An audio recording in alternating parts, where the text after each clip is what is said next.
Hello guys, welcome back to tin fairy സർമം. എൻ്റെ പുതിയ വീഡിയോയിലേക്ക് എല്ലാവർക്കും സ്വാഗതം. അപ്പോൾ ഇന്നത്തെ വീഡിയോ എന്ന് പറയുന്നത് നമ്മളെ നോമ്പ് തുറ സമയത്ത് നമുക്ക് പെട്ടെന്ന് തയ്യാറാക്കാൻ പറ്റുന്ന ഒരു പുഡിങ്ങിൻ്റെ റെസിപ്പിയാണ്. അപ്പം നമുക്ക് നേരെ വീഡിയോയിലോട്ട് പോവാം.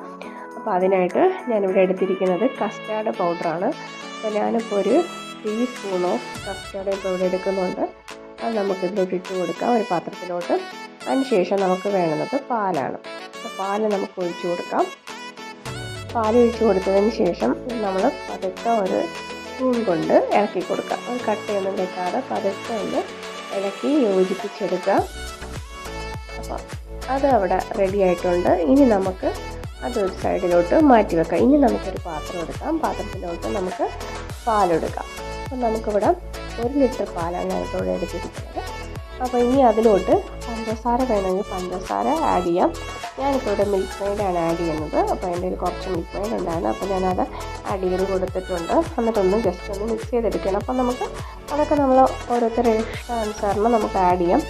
ഇനി മിൽക്ക് മെയ്ഡ് വേണ്ട പഞ്ചസാരയാണ് മതിയെങ്കിൽ പഞ്ചസാര ആഡ് ചെയ്ത് കൊടുക്കുക. അപ്പോൾ നന്നായിട്ട് തിളച്ച് വന്നിട്ടുണ്ട്. തിളച്ച് വന്നപ്പോൾ നമുക്ക് ഈ നമ്മൾ നേരത്തെ റെഡിയാക്കി വെച്ച അത് നമുക്കിതിലോട്ട് ഒഴിച്ചു കൊടുക്കാം, കസ്റ്റാർഡ് പൗഡർ. എന്നിട്ട് പെട്ടെന്ന് തന്നെ നല്ലതുപോലെ ഇളക്കി കൊടുക്കണം. ഇളക്കി കൊടുത്തില്ലെങ്കിലും ഇത് പെട്ടെന്ന് കട്ട പിടിക്കാനുള്ള സാധ്യതയുണ്ട്. അതുപോലെ തന്നെ ലോ ഫ്ലെയിമിൽ വെച്ച് തന്നെ ആയിരിക്കണം നമ്മളത് കുക്ക് ചെയ്തെടുക്കാൻ, അല്ലെങ്കിലും പെട്ടെന്ന് കട്ടി പിടിക്കും. അപ്പോൾ ഞാനിപ്പം ഇപ്പുറത്തോട്ട് മാറ്റിയിട്ടുണ്ട്. കാര്യം തീ കുറച്ച് കൂടുതലായിരുന്നു അടുപ്പിൽ. അപ്പോൾ അതുകൊണ്ട് ഞാൻ ഇപ്പുറത്തെ ഇതിലോട്ട് മാറ്റി വെച്ചിട്ടുണ്ട്. ഇനി നമുക്ക് ഏത് പാത്രത്തിലാണോ സെറ്റ് ചെയ്യുന്നത് വെച്ചാൽ അത് ആ പാത്രം എടുത്ത് അതിലോട്ട് കുറച്ച് ബട്ടറൊക്കെ തേച്ച് വെക്കുക. അപ്പോൾ നമ്മൾ കസ്റ്റാർഡ് ഇവിടെ റെഡി ആയിട്ടുണ്ട്. അപ്പോൾ ഈ ഒരു കൺസിസ്റ്റൻസിയിലാണ് നമുക്ക് വേണ്ടത്. ഇനി നമുക്ക് നമ്മൾ നേരത്തെ ബട്ടറൊക്കെ തേച്ച് വെച്ചിരിക്കണം പാത്രത്തിൽ. ബട്ടർ അല്ലെങ്കിൽ നെയ്യ് തേച്ചാലും മതി. ഒന്ന് ഇളകി വരാൻ വേണ്ടിയിട്ടാണ്. ഇനി നമുക്ക് ഒന്ന് ലെവൽ ചെയ്തെടുക്കാം.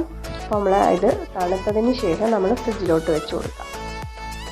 അപ്പോൾ നമുക്കൊരു 2-3 അവേഴ്സോളം ഫ്രിഡ്ജിലോട്ട് വെച്ച് കൊടുക്കാം. ഫ്രിഡ്ജിലോട്ട് വെച്ച് കൊടുത്തതിന് ശേഷം ഞാനിപ്പോൾ എടുത്തിട്ടുണ്ട്. അപ്പോൾ ഫ്രീസറിൽ വെച്ച് കൊടുക്കുകയാണെങ്കിൽ നമുക്ക് ഇങ്ങനെ ഒരു രീതിയിലാണ് കിട്ടുന്നത്. അപ്പോൾ ഒരു 3 അവേഴ്സിന് ശേഷം ഞാൻ ഇപ്പോൾ എടുക്കുക. നമുക്ക് സൈഡൊക്കെ ഒന്ന് പതുക്കെ ഒന്ന് വിടിയിപ്പിച്ച് കൊടുക്കാം. അപ്പോൾ നമ്മൾ സൈഡിലൊക്കെ ബട്ടറോ അല്ലെങ്കിൽ നെയ്യോ ഒക്കെ തേച്ചില്ലെങ്കിൽ കുറച്ച് വിട്ട് വരാൻ കുറച്ച് പാടായിരിക്കും. അപ്പോൾ നമ്മൾ ഇതൊന്നൊരു ചെറിയൊരു കത്തി കൊണ്ട് ഇങ്ങനെ ജസ്റ്റ് ഒന്ന് ഇളക്കി വരാൻ വേണ്ടിയിട്ട് ചെയ്യുക. എന്നിട്ടൊരു പാത്രം എടുത്ത് വെച്ചിട്ട് കമത്തിയിട്ട് പതുക്കെ ഇങ്ങനെ 2 അടിയൊക്കെ കൊടുക്കുമ്പോഴത്തേനും നമ്മളിതിങ്ങനെ പതുക്കെ വിട്ട് വരും. അപ്പോൾ നമ്മളവിടെ ഇതിങ്ങനെ സെറ്റായിട്ട് വന്നിട്ടുണ്ട്. ആഹാ, നല്ല അടിപൊളിയായിട്ട് കിട്ടിയിട്ടുണ്ട്. നല്ല കാണാൻ തന്നെ നല്ല ഭംഗിയുണ്ട്. കാണുമ്പോൾ കഴിക്കാൻ തോന്നില്ല. ഇപ്പം ഇങ്ങനെ കണ്ടുകൊണ്ടിരിക്കുക നല്ല ഇങ്ങനെ സോഫ്റ്റ് ആയിട്ടുള്ള ഇരിക്കുന്ന നല്ല അലുവ പോലെ ഇരിക്കുന്ന ഒരു ഈസി ആയിട്ടുള്ള പുഡിങ്. ഇതപ്പോൾ നമുക്ക് എല്ലാവർക്കും ഇത് വീട്ടിൽ ട്രൈ ചെയ്യാവുന്നതാണ്. വളരെ എളുപ്പത്തിൽ നമുക്ക് വെറും 3 ഇൻഗ്രീഡിയൻറ്റ് കൊണ്ട് തന്നെ നമുക്കിത് ഉണ്ടാക്കാൻ പറ്റും.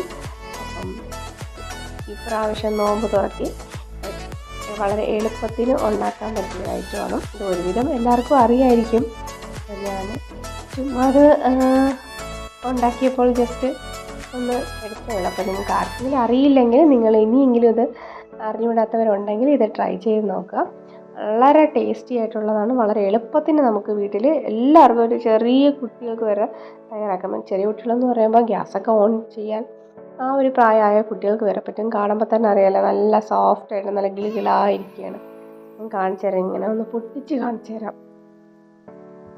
നല്ല സോഫ്റ്റായിട്ട് ഇരിക്കുകയാണ്. അപ്പോൾ ഇങ്ങനെ പതുക്കെ അത് പൊട്ടിച്ച് കാണിച്ചു തരാം. നല്ല പാലിൻ്റെയും ആ ഒരു നല്ലൊരു ഫ്ലേവറുമാണ്. നല്ല സോഫ്റ്റായിട്ടാണ് ഇരിക്കുന്നത്. ഇത് നമുക്ക് ഫ്രിഡ്ജിൽ വെച്ചാൽ തണുപ്പത്തോടു കൂടി കഴിക്കാം. നല്ല ടേസ്റ്റാണ്. അപ്പോൾ ഞാൻ എല്ലാവരും ഇതിനെ ട്രൈ ചെയ്ത് നോക്കാം. സപ്പോർട്ട് ചെയ്യാം. മറ്റൊരു വീഡിയോയിലൊക്കെ കാണുന്നവരേക്കും വാച്ചിങ്. Bye bye.